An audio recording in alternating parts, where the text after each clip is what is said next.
یہ علی حسین کا جو سوال نامہ آیا نا، سارے سوالوں پر آپ بات نہیں کریں گے، اس کا آیا کچھ بیان کر دو۔ ایک ایسا کہ اگر مر گیا نا اس دوران میں تو قرض رہ جائے گا۔ یہ ایک اسلام آباد میں ایک بزرگ عالم ہے توصیف الرحمان صاحب، اللہ ان کو سلامت رکھے، مگر انہوں نے میرے یار ہمراہ کی جو تقریر تھی نا اس پر تبصرہ فرمایا تھی، ان کی موت نے پوچھا ان سے، تو انہوں نے جو باتیں کہیں وہ ایسی ہیں کہ جن میں ایک بات کا تو پھر تو بیان کرتا۔ اب مجھے کہتے ہیں کہ مولوی صاحب قرآن میں بیٹھ کر ایسی باتیں کرتا، اللہ سے ہدایت دے، باقی اللہ مجھے بھی ہدایت دے، سب ہدایت کے مکان، مگر جو باتیں ہیں ان میں سے ایک بات لکھی ہے تھرڈ کہ حضرت علی رضی اللہ تعالیٰ عنہ سے مروی ہے کہ وہ کہتے ہیں میں نبی کریم صلی اللہ علیہ وسلم کے پاس بیٹھا ہوا تھا ایک دن، تو حضرت معاویہ رضی اللہ عنہ بیٹھے تھے، اس وقت نا میرے ہاتھ میں کرم تھا، جبریل علیہ السلام آئے، حضور نے نا ان کے کہنے پر وہ کرم مجھ سے لے کر حضرت معاویہ رضی اللہ عنہ کو دے دیا، تو میں نے اپنے دل میں کوئی ملال نہیں محسوس کیا، کیونکہ میں جانتا تھا کہ جو کچھ حضور نے کیا وہ اللہ کے کہنے پر کیا، اور یہ بہتر ہے، اور آپ نے فرمایا بھی کہ میرے اور معاویہ کے جھگڑوں میں دخل نہ دینا۔ اس پر میں کہوں گا کہ مجھے جو نصیحت توصیف الرحمان کا کہہ رہا میری باتوں میں سے ایک بات بھی اگر وہ ثابت کر لوں، باقی پر پھر تبصرے کریں دعا اور سوال، تو میں بالکل سر چکاؤں گا، مگر الحمدللہ مجھے اطمینان ہے، میں ساری دنیا کے علماء کو کہتا ہوں کہ چیلنج کروں میری روایت اگر اس میں کوئی کمزوری ہے راوی، مگر ایسی بے بنیاد بات طبقات الحنابلہ میں دیکھا ہوا مروی ہے، بتائیں اگر سند نہ دیکھی جائے تو گپے ہی گپے۔ میں توصیف الرحمان صاحب کی طرح ہو جاؤں تو میں اپنے اہل سنت کی کتابوں سے نکال کر دکھاؤں گا کہ حضور نے فرمایا جب معاویہ کو میرے منبر پر خطبہ دیکھو تو اس کو قتل کر دو، یہ فرعون ہے اس امت کا، مگر میں توبہ کر دوں، میں حضور کا نام غلط کیوں استعمال کروں؟ مجھے پتا کہ وہی بے ایمان لوگوں گڑھی، ان کے چیلوں نے بھی جو گڑھی ہیں کرم باری، یہ بھی بالکل کوئی شان معاویہ رضی اللہ عنہ کی حضور نے نہیں بیان فرمائی۔ وہ ٹھیک ہے حضور کے ساتھ سے، حضور کے رشتہ دار بھی ہیں، اللہ تعالیٰ انہیں انعام دے، میں کبھی بد دعا میں یزید کے حق نہیں کبھی برا کہتا، مگر گپے نہیں مارنے تھے، تو یہ بات جو نا اس لیے میں نے کہہ لی رہ گئی، کام خراب ہو، کوئی یہ روایت نہیں، کوئی کرم حضرت علی سے لے کر حضرت معاویہ کو نہیں کیا، نہ حضرت علی نے ان کی فضیلت بیان کی۔ حدیث کے جتنے عالم ہیں، مولا علی قاری ہیں، امام ابن قیم ہے، ابن جوزی ہے، جتنوں نے کتابیں لکھی ہیں جھوٹی روایتیں رکھی ہیں موضوعات، وہاں صاف لکھا ہوا ہے لم یصح فی فضل معاویہ کا،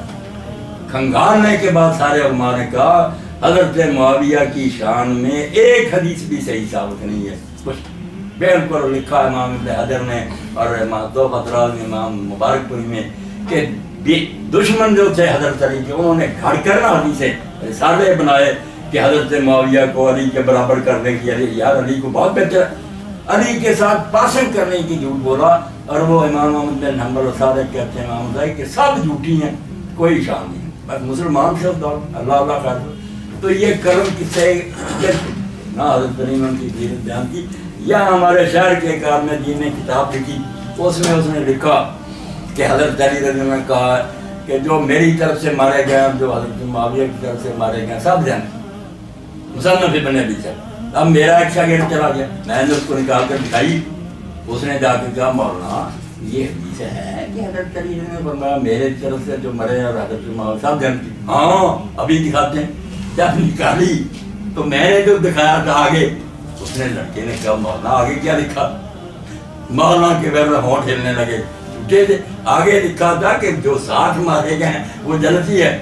مگر آخر میں فیصلہ میرے اور معاویہ کے درمیان رہ جائے گا کہ اب اس میں سے کس نے دوزخ میں جانا کس نے جنت میں جانا، ہم جو لیڈر ہیں نا ہم پکڑے جائیں۔ یہ فکرہ کھا لیا، جب یہ پڑھایا پھر کہنے لگے میں معاویہ کو دوزخ بھیجوں، اس نے کہا نہیں اللہ یہ بات نہیں، اللہ انہیں بھی جنت بھیجے، مگر آپ نے دھوکہ کیوں کیا؟ جو روایت لکھی پوری لکھ دے، جو پیچھے ہیں لوگ ان پہ چلے ٹھیک ہے پیچھے لگے ہوئے، کہا جو پیچھے ہیں مرے ہیں جنتی ہیں، مگر معاملہ آخر معاویہ پر آ کر رکھ جائے گا کہ اب ان میں سے کس نے بھگتنا ہے۔ تو مطلب یہ ہے کہ جھوٹی روایتیں لکھنے کا کیا فائدہ، سچی بات لکھو۔ اب یہ ہے نا کہ طبقات الحنابلہ میں ہے،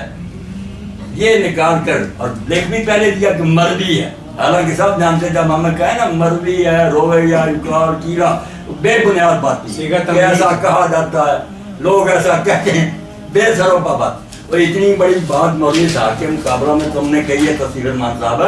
اب ایمانداری کی بات یہ ہے کہ اگر تم اللہ سے ڈرتے ہو تو یہ روایت نکال کر پھر قاتل حنابلہ میں لکھی کا کوئی فائدہ نہیں. ادھر ہمارے یہاں ترمذی ہے، ابو داؤد ہے، اتنی چوٹی کی کتابیں ان کی ساری لکھی ہوئی نہیں ہم مانتے، حالانکہ سند ہیں. اگر سند نہ دیکھی جائے کہ بیان کرنے والے کون ہے معتبر، تو جس کا جیتا ہے جو جیتا ہے پکتا ہے. میں نے کہا یہ حدیث ہے لکھی ہوئی کہ معاویہ کے ممبر پر قتل کر، مگر اسی کی بیان کرنے جھوٹے. میں نہیں جھوٹی بات کروں گا، میں ان علماء سے بھی کہتا ہوں کہ سچی باتوں کی طرف آ جاؤ. پھر اگر قصور نکلتا تو قصور مانو. قصور ماننے سے قیامت آ جاتی. آدم علیہ السلام سے غلطی انہوں نے مانا نہیں، نبی تھے، ربنا ہم سے غلطی اللہ معاف.